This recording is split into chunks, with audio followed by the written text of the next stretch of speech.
சரி. வணக்கம் நேயர்களே, இன்னைக்கு நம்ம பார்க்க போகிறது முட்டை தோசை.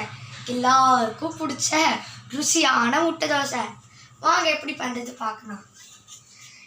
ஜென்ரலாக ஒரு முட்டை தோசை பண்ணேன். கண்டினியூ பண்ணு. ஒரு முட்டை தோசை பண்ணேன். 3 அல்லது 4 முட்டைகள் வேணும். நான் இந்த சின்னதாகவே பண்ண போகிறேன். ஸோ 2 முட்டை தோசை எடுத்துருக்கேன். 2 முட்டையை உடச்சிட்டு இதோ இந்த மாதிரி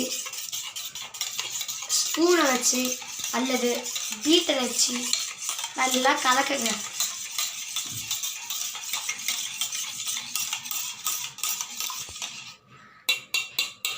நல்லா கலக்கிட்டு இந்த மாதிரி துண்டு துண்டா ஆனியனை கட் பண்ணிக்கோங்க. இது உங்களுக்கு எப்படி என்ன சப்போஸ் உங்களுக்கு கட் பண்ண தெரியலன்னா நான் காட்டுறேன், ஒரு வாட்டி பார்த்துக்கோங்க.